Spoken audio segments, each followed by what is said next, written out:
be more empathic in our own lives. So I'm a psychology professor, which means you're in danger of having some lecturing happen here. And I do need to give you I can't get away from giving you a little bit of stuff about what psychologists think about empathy, what we think about what empathy is. So just a little bit of lecture stuff.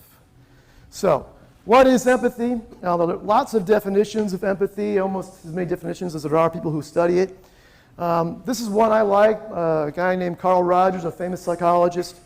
He said, the state of empathy, or being empathic, is to perceive the internal frame of reference of another with accuracy, and with the emotional components and meanings which pertain thereto, as if one were the other person, but without ever losing the as-if condition. So it's trying to understand how other people think and feel. That's really at the heart of what empathy it is. And this is not the same as sympathy, right? Sympathy means to feel sorry for somebody. That's not what this is. Empathy means I'm trying to understand the world the way you see it. Understand how you think about things.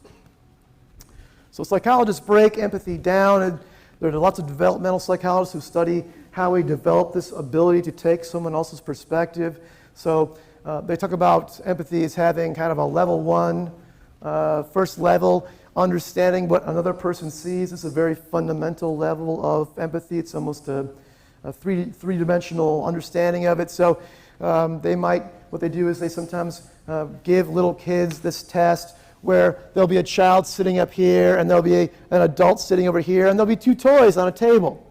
And this one is visible to both people, but this one has this occluder, this mask in front of it. And so they'll ask the child, can the experimenter see this toy?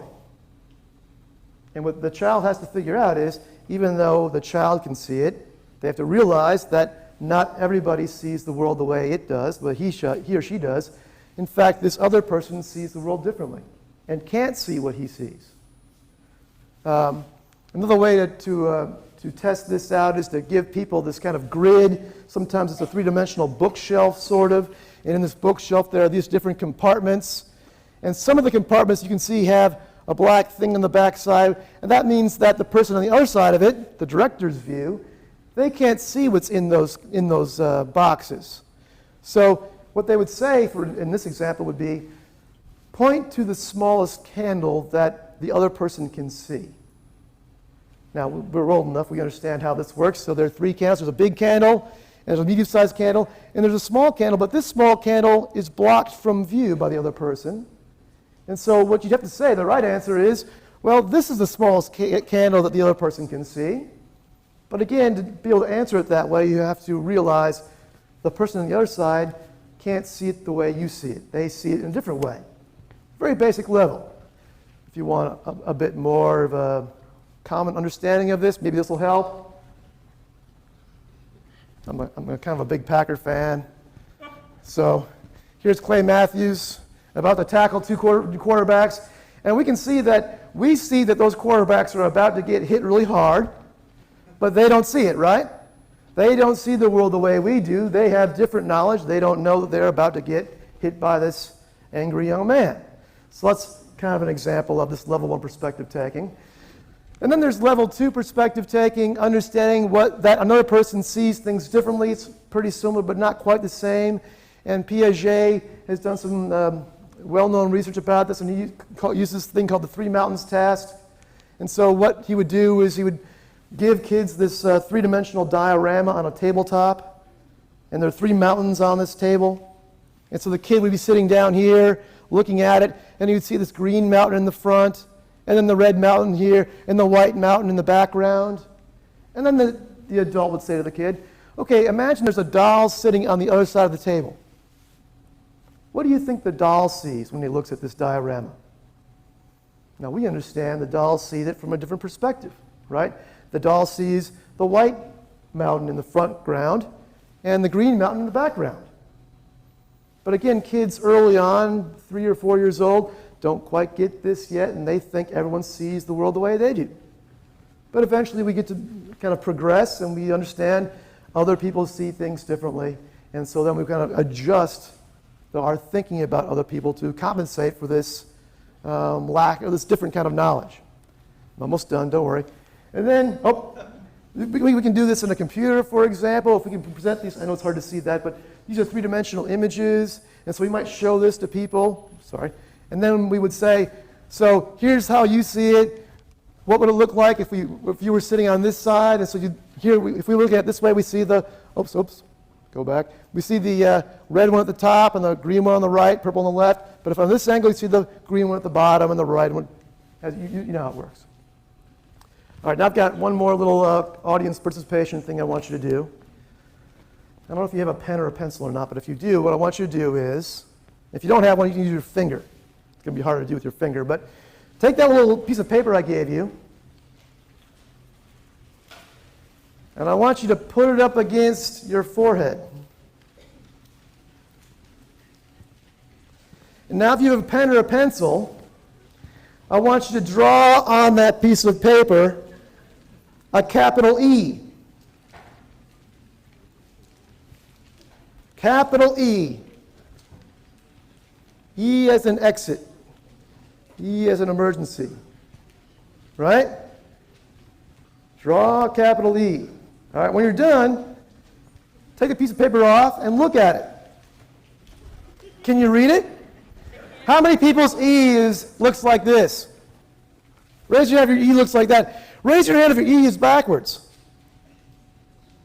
So that's interesting. This is a way to test out people's empathy. I'm not saying if you drew it backwards you don't have empathy. Don't get mad at me.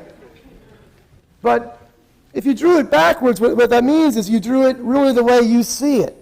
So if I draw it like this, that's how I see it. If I'm looking through my eyes, I'm going to see an E that looks like that. But if you took someone else's perspective, you draw it sort of backwards on your forehead, and then when you took it down, you looked at it, it would look like this. So this is another way to measure people's perspective-taking abilities. There's also another piece of empathy, which is about theory of mind. So this is really understanding what other people know. So for example, to test this out, people give kids these cartoons. So here's a cartoon. Here's two people. I know they're kind of stick figures, but that's how it works. So here is, one person. I'll call her Sally. Sally puts an object into this box. And then Sally leaves. Sally goes away. And the person who's watching, her little friend here, switches the boxes around. And then Sally comes back in. And the question is, where is Sally going to look for that object? Now we know that it's been switched. So we know that it's really in this box, but Sally doesn't know that, does she? Because she didn't see the guy switch it. So Sally, the right answer is that Sally's going to look here, even though we know that's not where it is. Because we have to think about, what does Sally know? We know certain things, but Sally doesn't know that. And so we've got to take that into consideration and say, okay, Sally doesn't know that, so we've got to answer as if we were Sally. That's the understanding that Sally knows things and doesn't know things, and we don't share that same knowledge. One last thing, I promise. The last little bit is about emotional detection and response, or in response to emotions. So part of being empathic is the ability to understand other people's emotions, recognize what other emotions people are feeling, and then respond to them appropriately. So I should be able to tell if you're sad, and if you're sad, I should respond to it in an appropriate fashion. So one way to test out people's ability to do this is to present them with some eyes. This is called reading the mind in the eyes test. And the question is, what emotion are these people feeling? Now that's kind of hard. And usually when it's done, there's more of a multiple choice thing. So I'll give you some options. So what do you think the person on the left is feeling? Serious, ashamed, alarmed, or bewildered? How many people think bewildered? How many people feel bewildered? Okay, that's good. Alarmed? Anybody alarmed? Ashamed? Serious? Serious. You're all quite good at this. That's good. What about the person on the right? How many of you think it's impatient? Irritated? Reflective. Aghast, anyone? Reflective is right. So again, people who have good empathy abilities can, even just from a picture of someone's eyes, can tell what emotions people are feeling with pretty good accuracy. So that's good. You're all very empathic. Congratulations.